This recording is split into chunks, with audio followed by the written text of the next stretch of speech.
Greetings everyone, and welcome back to our Standing Watch program.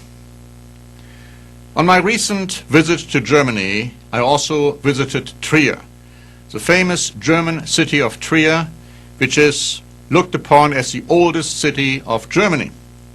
But some say it's actually the oldest city of Europe. It's a remarkable city, and it has a lot to do with biblical prophecy, as I will show you in this program.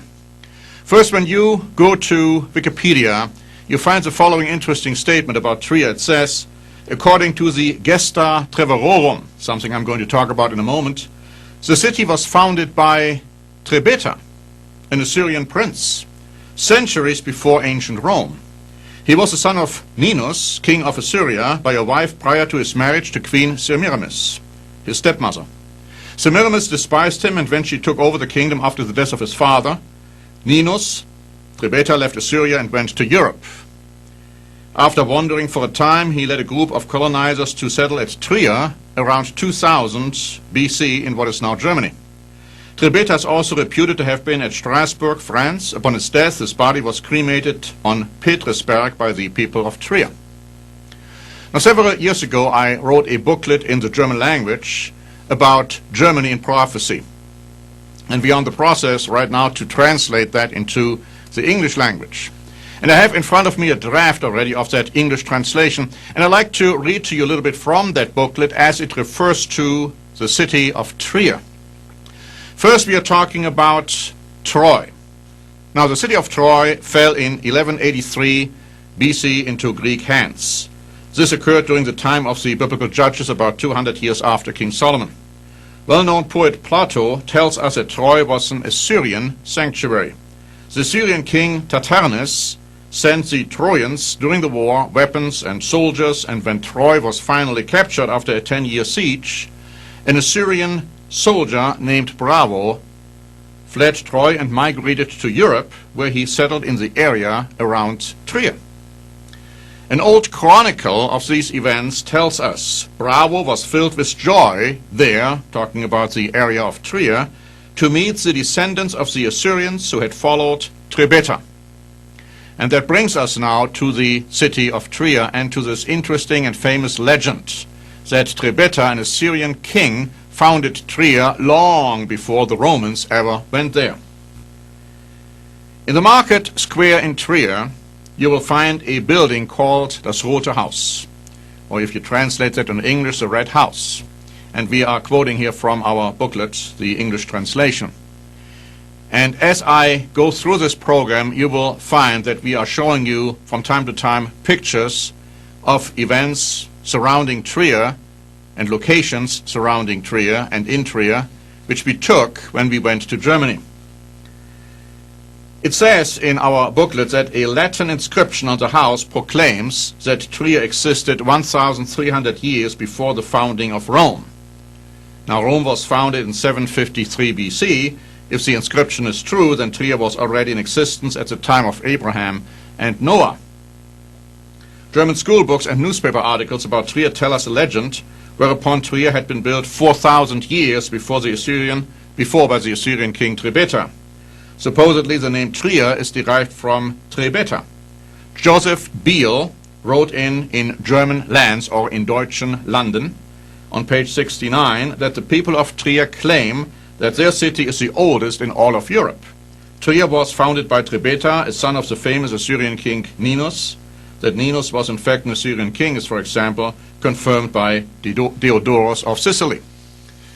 And then we go on to explain in our booklet that the idea is that King Ninus, when he died, left behind his son Trebeta, but his stepmother, Trebeta's stepmother Semiramis, a wicked woman, tried to have sexual intercourse with him. And so Trebeta fled and finally arrived with his soldiers, with the many people following him, in Trier, where he then settled. Now, of course, there is another building on the marketplace next to the Rote Haus, das Rote Haus, the Red House, and that is called Steipe, meaning stairs.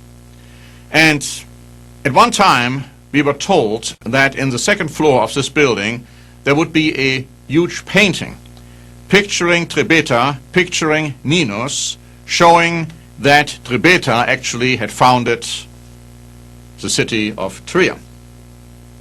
Now let me also, in passing, remark that after Nineveh fell, the Assyrians went into all kinds of different directions, but most went towards Western Europe. And it is interesting that we have a quote from Jeremy. Now, Jeremy lived around 340 AD during the time of the great Indo-European migrations. And in one of his letters in the Nicene and post-Nicene Fathers, he wrote that Assur, or Assyria, is joined with them, making the claim that when the Indo-Germanic tribes migrated into Europe, Assyria was one of them.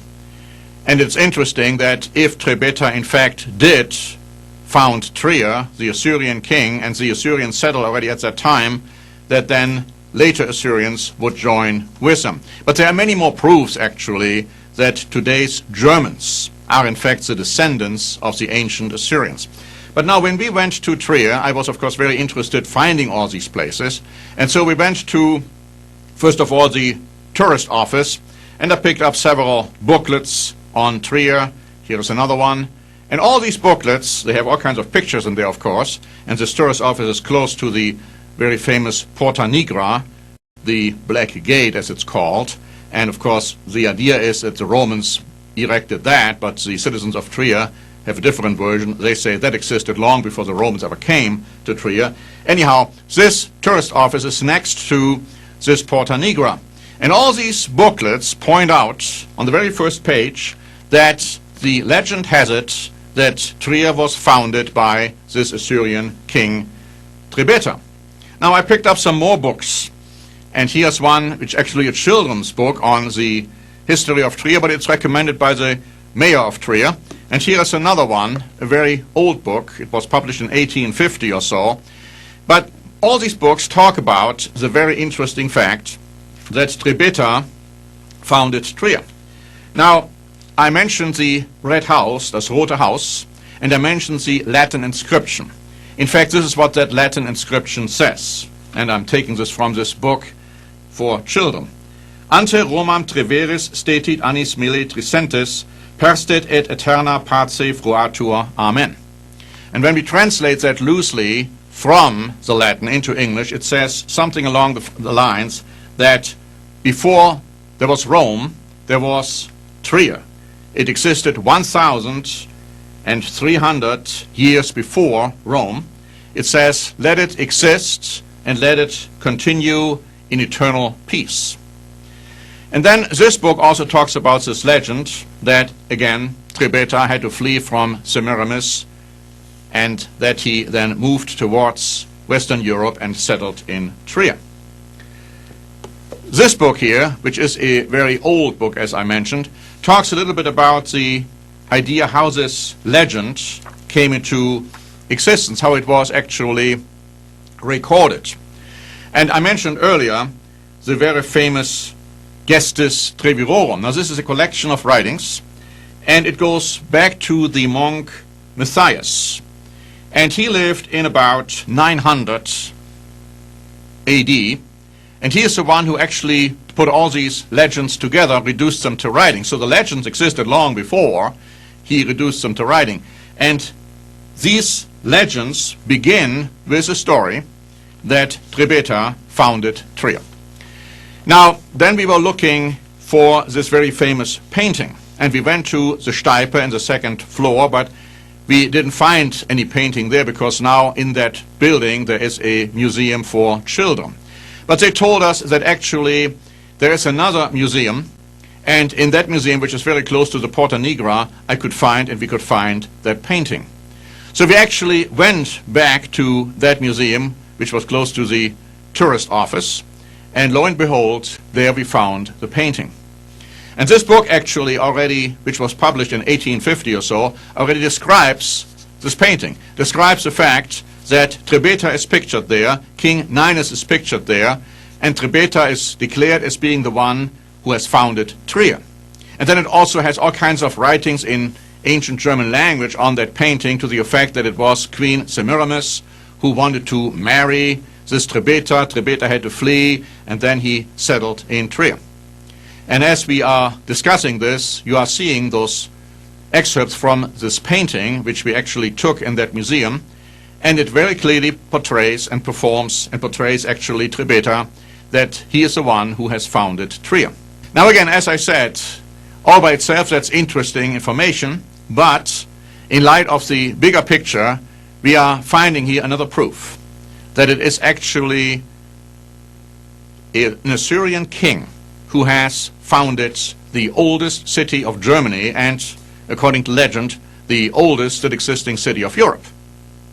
And why would an Assyrian king do that? And why would he settle down? And why would later Assyrians come to him, like this soldier Bravo, and also much later those Indo-Germanic tribes, and Assyria, as we have said, was one of them, unless there is a connection. And the connection, my friends, clearly is that Assyria today can be found in Germany. And once we understand that, once we understand, and as I said, there are many more proofs, we are pointing them out in our German booklet on Europe or Germany in prophecy, and we are going to also have this translated soon and published in the English language. And all of this put together makes the biblical prophecy and what the Bible tells us about end-time Assyria much more vivid, much more relevant. Because then we can understand what is in store. We are reading that Assyria actually is going to attack the lost tribes of the house of Israel. And we need to know who they are. And people today think the Jews comprise all the tribes of Israel. That's not true at all. The Jews, in other words, actually the house of Judah, is just a small portion of ancient Israel. And that's why it's called the 10 lost tribes, those tribes who were never part of Judah. But they are somewhere today.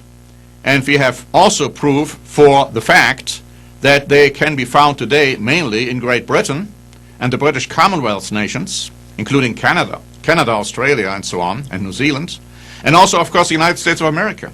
And when you read that modern Assyria is going to attack and conquer the modern lost tribes of the house of Israel just prior to Christ's return, then you need to realize what is going to happen in the very near future.